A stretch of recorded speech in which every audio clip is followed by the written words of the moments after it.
우리 회사 탐즈를 스타트업이라고 정의하는 건 저는 좋아하진 않거든요. 기업이라는 기업의 본질에 맞춰서 이윤을 창출해야 되고 하는데 그런 가장 기업으로서 해야 되는 걸 못 지키는 분들이 많아서 저는 저희를 스타트업이라고 규정하기보다는 초기 기업이라고 불러주는 걸 좋아해요.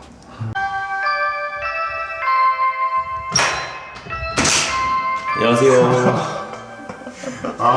네. 네, 안녕하세요. 들어오세요. 안녕하세요. 네, 나갈 준비 하고 있어가지고 네. 좀만 기다려주세요. 다 이제 거의 다 했습니다. 네. 다 해서 그냥 나가면 돼요. 사실 다 끝났습니다. 나가면 되고. 네. 가시죠. 제 방 있는데 네. 이거는 여기는 아직 꾸며지지 않은. 네. 저희 이사 온 지 얼마 안 돼가지고 꾸며지지 않은. 저희 여기 제 방이잖아요. 네. 제 방에서 이렇게 공원이 보입니다. 아. 네, 그래서 저 힘들 때 와서 네. 볼 때 가끔 하시죠. 네. 감사합니다. 네. 차가 굉장히 좋네요. 아닙니다. 이거는 네. 제 차가 아니고 네. 이거는 정확하게 말씀을 드릴게요. 네. 제 차는 아니고 네. 저희 회사에 같이 근무하시는 팀장님 차인데 네. 출퇴근하기가 너무 힘들다 음. 해서 이제 제 차를 내어주고 그다음에 이제 팀장님 차를 제가 타고 있는 중입니다. 네. 저는 되게 소박한 그냥 국산 전기차를 타고 있습니다. 1년에 한 두세 달 정도 열 수 있는데 그때를 위해서 나머지의 모든 불편함을 감수하는 차예요. 자기소개 한번 부탁드릴게요. 네, 안녕하세요. 저는 주식회사 탐즈를 운영하고 있는 최우듬이라고 합니다. 저희 회사는 자동차 금융 서비스를 제공을 하고 있고 B2B로는 이제 딜러들을 대상으로, 그다음 B2C로는 일반인들을 대상으로 제공을 하고 있습니다. 그래서 저희가 요새 주력으로 좀 집중을 하고 있는 게 자동차 딜러들을 대상으로 자동차 금융 서비스를 제공하고 있는데 앱 형태로 만들어서 이제 제공을 하고 있습니다. 서비스 이름은 셀비이고 아마 5월 중순에 이제 베타 테스트 시작 예정입니다. 입장되었습니다. 들어오시죠. 지금 입주하고 있는 공간에 대해서 설명 부탁드릴게요. 여기는 이제 제이 핀테크 랩이고요. 서울시에서 운영하고 있고, 그다음에 이제 핀테크랑 블록체인 관련된 사업을 하시는 스타트업들이 입주하고 있는 공간입니다. 여기는 조금 이제 주니어 단계 스타트업들이 입주해 있는 공간이고, 여기서 좀 더 성숙한 기업들은 이제 여의도에 제일 핀테크 랩에 입주하고 있습니다. 여기 한 달에 지출되는 금액은 얼마 정도 있나요? 저희 6인실 사용하고 있거든요. 한 달에 저희 20만 원 정도 사용하고 있어요. 추가적인 지출은 없으신가요? 네, 20만 원이면 이제 관리비랑 다 포함해서 20만 원 내고 있고요. 그 외에는 뭐 추가적인 비용은 전혀 없습니다. 그래서 보통 강남에 이 정도 사무실 사용하려면 한 진짜 10분의 1 정도 가격으로 사용을 하고 있어요. 저희 사무실 들어오시겠어요? 그 사무실 소개 한번 해주실 수 있으실까요? 뭐 이런 거 보시면 저희 뷰도 좋아요. 저희 뷰도 있습니다. 이제 마포도 한 번에 볼 수 있고, 기둥이 조금 안타깝긴 하지만 마포 이제 큰 대로변도 한 번에 볼 수 있고, 저희 밖에가 좋은 거지 안에는 그렇게 좋지만은 않아가지고. 네. 스타트업에 대한 대표님의 정의 부탁드릴게요. 적은 리스크로 많은 걸 시도해 볼 수 있는 것이 좀 긍정적으로 제가 바라보는 스타트업의 한 줄 정의라고 생각합니다. 이제 요새는 IT 기반으로 해가지고 훨씬 적은 자본이지만 기술력으로 정말 다양한 시도를 할 수 있는 게 스타트업이라고 저는 생각을 하거든요. 부정적인 거, 우리 회사 탐즈를 스타트업이라고 정의하는 건 저는 좋아하진 않거든요. 왜냐하면 그냥 스타트업이라는 프레임에 갇혀서 매출을 내지 않아도 그냥 우린 스타트업이니까, 우린 매출 없어도 스타트업이니까 유저만 많아지면 괜찮아 라는 식으로 흘러가는 분들이 많아서 저는 그런 건 별로 좋아하진 않습니다. 기업이라면 기업의 본질에 맞춰서 이윤을 창출해야 되고 하는데 그런 가장 기업으로서 해야 되는 걸 못 지키는 분들이 많아서 저는 저희를 스타트업이라고 규정하기보다는 초기 기업이라고 불러주는 걸 좋아해요. 그럼 어떤 스타트업으로 평가받고 싶으세요? 인풋 대비 아웃풋이 많은 스타트업, 돈 잘 버는 스타트업으로 저는 평가를 받고 싶습니다. 그럼 대표님께서 전에는 네. 직장인이셨다가 네네. 월급을 주는 대표로서 새로운 도전을 하게 되신 건데 네. 그 계기가 있으실까요? 직장인 치고 잘 버는 소득을 꾸준히 가져간다고 해도 정말 경제적 자유를 얻기는 어렵겠구나. 나 결국 나만의 비즈니스를 해야 되는구나. 그리고 청년 창업 사관학교라는 정부 지원 프로그램에 선정이 됐었거든요. 그래서 그때 이후로 이제 사표 던지고 회사 나왔죠.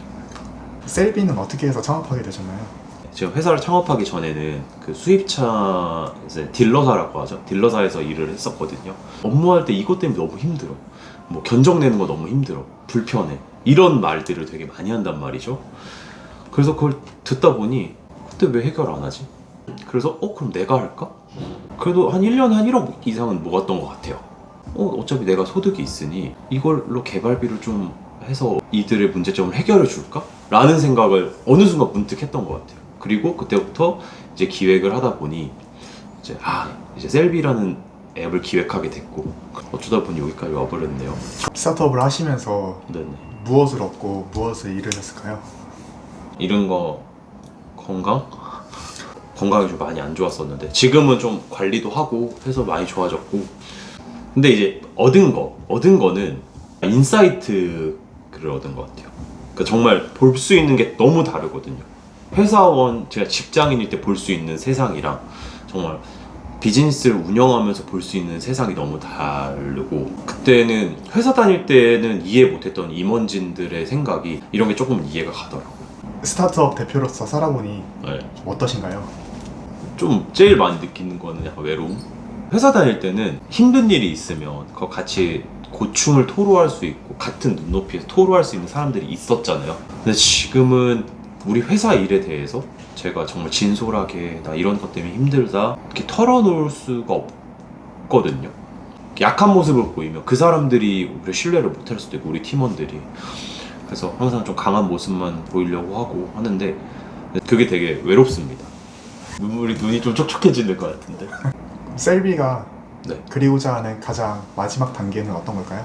자동차를 구매하는 사람 그리고 판매하는 사람이 모두 좀 기분 좋게 판매와 구매를 할 수 있는 시장을 만드는 게 저희 궁극적인 목표이고 그 시장에서 가장 중요한 키맨은 판매하는 딜러라고 생각을 했습니다. 그래서 그들이 겪고 있는 문제를 해결해 줘야 이게 결국 구매자에게도 혜택이 돌아간다고 생각을 했거든요. 예비 창업가분들한테 네. 해주고 싶은 말씀 있으실까요? 매출을 만드는 구조를 빨리 만들까? 매출 없어도 유저를 확 끌어들일 수 있는 후킹할 수 있는 서비스를 빨리 만들면 되지 않을까? 그렇게 유저가 많아지면 나중에 매출 구조 생각해보면 되지라고 생각을 했었어요. 결국 기업은 이윤을 창출해야 되는 거고 나가는 것보다 들어오는 게 더 많은 구조를 빨리 만드는 걸 첫 번째로 하라고 하고 싶고 두 번째는 근거 없는 호의들은 좀 조심하셨으면 좋겠어요. 이 사람이 왜 나한테 잘해주지? 왜 나한테 접근하지? 에 대해서 조금은 경계를 하고 한 번 더 생각해보고 세상에는 근거 없이 도와주는 사람은 많이 없거든요. 세 번째는 좀 교만하지 않았으면 좋겠어요. 청창사에 선정이 됐을 때 보통 7대1에서 10대1의 경쟁률을 뚫고 선정이 된 거지만 그래서 되게 내가 뭐 되나? 라고 생각을 했지만 1년에 4,000명 정도의 초기 창업가들을 배출을 하거든요. 4,000명 중에 한 명일 뿐인 거지 내가 무언가 대단한 존재가 아니다. 그 말 해주고 싶습니다. 2년 전에 저한테. 아까 추천해주신 아이디어 불패 법칙이라는 책에 대해서 네. 어떤 점이 좋으셨는지 말씀 부탁드립니다. 결국 내 아이디어를 테스트하는 방법론에 대해서 나와 있는 책이거든요. 거기서 예시로 들어준 게 내가 서점을 오픈하고 싶은 스트릿에다가 다 세팅을 할 필요가 없는 거죠. 그냥 간판만 달아보는 거예요. 그리고 여기에 사람들이 얼마나 들어오는지 체크를 해보는 거죠. 그러면 이 서점이 대략 여기에 오픈했을 때 얼마가 들어오는지 알 수 있거든요. 그럼 들어온 사람들한테 대처하는 방법도 있어요. 저희가 오픈 중이라 죄송합니다 라고 해도 사람들은 이해해 준다는 거죠. 어느 정도는. 그래서 간판만 달아봐도 이 서점이 얼마나 손님들이 오겠구나를 체크할 수 있어서 무작정 서점을 한꺼번에 세팅하는 것보다는 그냥 간판만 달아보기. 근데 플랫폼도 요새는 웹사이트를 통해서 그런 전략들이 가능하거든요. 그래서 이 서비스가 얼마나 유용한지 소개 페이지만 만들어보고 그걸로 이제 전환 버튼이 얼마나 눌리는 건지 그리고 전환 버튼을 누른 분들한테는 다른 베네핏을 드려서 그런 좀 서운한 감정이 들지 않게끔 하는 거. 워낙 많은 플랫폼들이 나오는데 그 중에서 옥석을 가려낼 수 있는 방법이지 않을까 생각합니다. 이 여의도 VC 채널에 출연해보시니까 어떠셨어요? 근데 재밌었어요. 걱정도 많이 하고 했는데 재밌었고 뭐 질문 주시는 거에 대해서 저도 한번 깊이 생각해 본 적 없는 질문들도 있거든요. 근데 그런 거에 대해서 한번 되돌아볼 수 있고 고찰해 볼 수 있는 시간이 있어서 좋았고, 한 답변에 대해서 또 심사위원님의 피드백을 들을 수 있다는 것도 너무 좋았고요. 재밌었습니다.